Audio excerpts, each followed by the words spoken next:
Hey guys and girls, Joe Stunner Boxing back. Hope you're doing well. Yesterday I did a little video on Daniel Kinahan, just covering the whole business of the sanctioning, which you probably read about. Just a quick recap: the U.S. government have sanctioned Kinahan, his father, and his brother, Christopher Senior and Christopher Junior. What does sanctioning mean? It means that bank accounts are frozen. But I think most importantly of all, that anyone connected to them or anyone who is seen to do business with them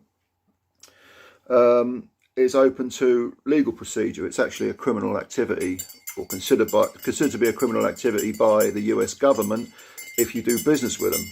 Well, we know what that means for MTK, Probellum, and dozens of boxers and TV outlets, promotional companies, and so on.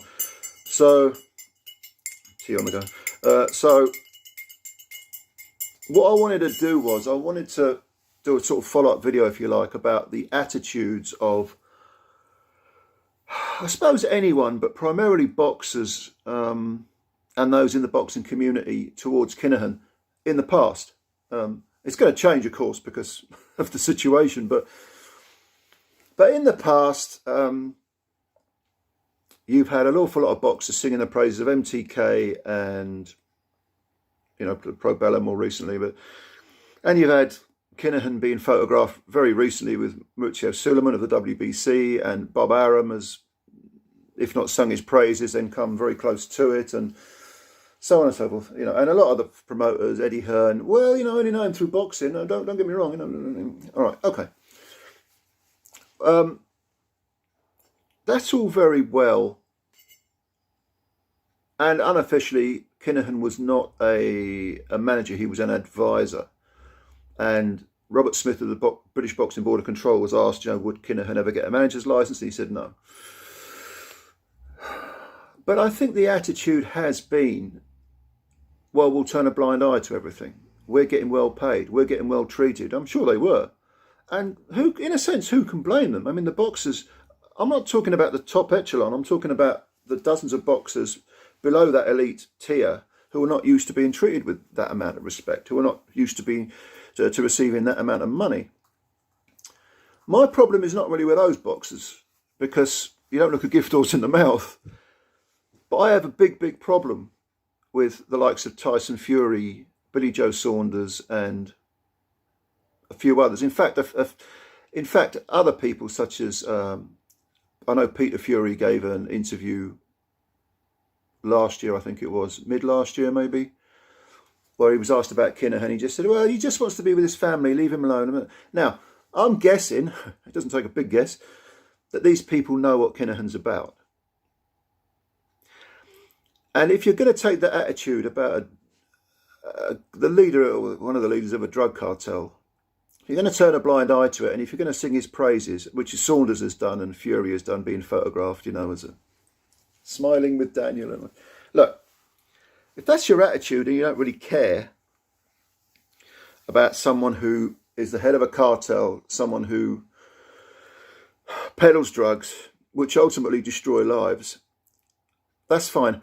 But don't talk to me about fucking Jesus and the Bible, all right? Don't play the pious card. Don't pretend that you're moral, okay? If that's your mate and you know what he's doing, if you know what he's doing, don't talk to me about morality. Don't talk to me about your religion. I'd like to thank Jesus for this win. Cut the bullshit, will you? For Christ's sake.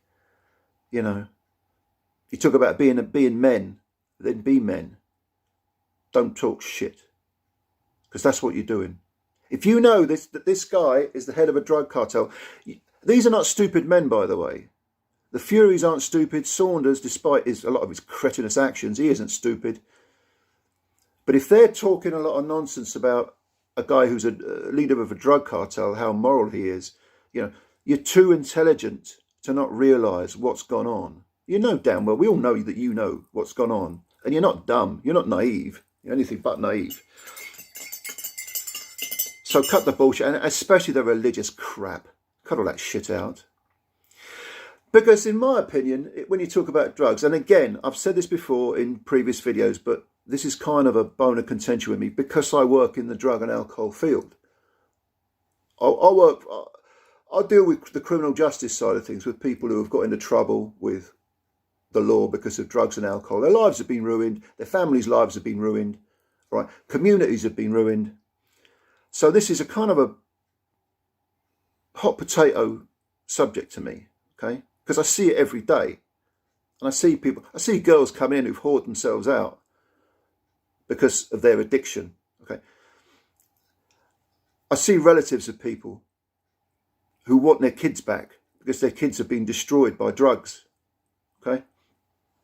So yeah, I am pissed off with people like your Furies and your Saunders and all these people who are too intelligent to know what they're saying is, who are too intelligent to know or to not know that what they're saying is crap, okay? You know you're talking crap, okay? You know you're covering for someone who inflicts this sort of misery on society. Now, some people will say,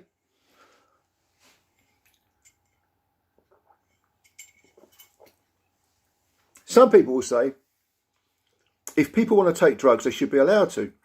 Some people will say all drugs should be legal. Now, okay, let's think about that, because that's an argument that can be made. I wouldn't dismiss that argument out of hand.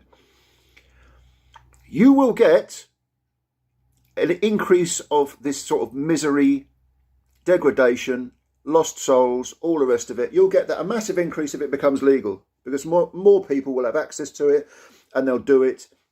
And I have never, ever, in years of working in the drug and alcohol field, ever seen a case where things end well. It always ends in, like I said in my previous video, destitution, misery, poor mental health, poor physical health, death, prostitution for a lot of women. That's how it will end if it's legalised. That's how it will end. But there is a part of me, the libertarian part of me, that says people should be allowed to do what they want. And I, as a drug worker, would never ever try to convince someone, well, no, that's not true. Maybe I would try and convince someone to come in and have treatment. But I would never ever consider forcing someone to come in to have treatment. Because you've got to want to do it. You've got to want the treatment. Do you know what I mean? So yeah, the libertarian side of me thinks, okay, if you want to do that, you can do it. There are cheaper and easier and quicker ways to commit suicide, to inflict misery on your family, on yourself, on your kids, on your parents. Yeah, but ultimately the libertarian part of me says, okay, do it. But it will end in absolute painful, torturous misery. Ultimately, I don't think it matters whether drugs are legal or illegal. People are going to do them anyway, just like they did during Prohibition with, in the 30s in America with alcohol. If people want something, they'll get it. There's a demand for it. The way that you defeat this stuff is to convince people that they don't need it. Because a huge, huge part of drug taking is to cover previous trauma, is to cover pain, is to cover sexual abuse when you were a kid, physical abuse when you were a kid, to cover domestic violence trauma, what they now call PTSD, which has been around since time and memoriam, but we now have a fancy name for it, PTSD. But again, ultimately, I get back to the people that really annoy me, the people that really fucking piss me off, are people like, especially Saunders. What a little rat that guy is. His mate Daniel Kinahan. Some of the shit he does, and says. I mean, what a vile little twerp. That's all he is. I don't even consider him a man. And the Furies as well. I'm really disappointed in Peter Fury, who talks an awful lot of wisdom and seems he's got his head screwed on right, and he talks a lot of sense about boxing, saving people and so on. Well, don't stick up for Daniel Kinahan. If you care about communities, don't stick up for Daniel Kinahan. Don't stick up for drug cartel. I know that Fury himself, Peter Fury, has done time for drug-related issues, a lot of time in the Cat A. And I've dealt with Cat A prisoners. I've dealt with prisoners. I've dealt with people, but at a much lower level. I've never dealt with a drug kingpin or whatever. But like I say, I work on the CJ side, the criminal justice side, and I've dealt with people on a lower level. But if Peter Fury's been inside for long stretches, regarding drug offences. He knows the school. He knows the school. He knows what Kinahan's about. They all do. They all do. So those are the people that piss me off. And I just really wanted to make this video just to sort of put that out there, because I don't see anyone else saying this stuff. Apparently drugs are cool. Yeah, it's cool, isn't it? Especially amongst the kids. Oh, look, he's got the bag. You know, he's got the money. He's got the flash car. He's got the jewellery. He's got, you know, I want to be like him. I want to. It don't work. Never ends well. Just ask Daniel Kinahan. Don't end well. From what I gather, the Kinahan cartel, dozens of the operatives have been picked up already. And I don't think Daniel Kinahan and his father and his brother are too far behind. You know, as Joe Lewis once said, you can run, but you can't hide. So yeah, I'm putting some stuff out there that I don't hear anyone else saying, so I suppose it's down to me to say it, or very few other people are saying it. Within boxing, people who run YouTube channels regarding boxing, you know, just say no, kids. Drugs never ever ends in a happy ending. Yeah, well, that's my thoughts for the day. Leave your comments below. Cheers for your time. Thanks for listening to this video. Subscribe if you're new. Trying to build the channel up. If you can subscribe, I'd appreciate that.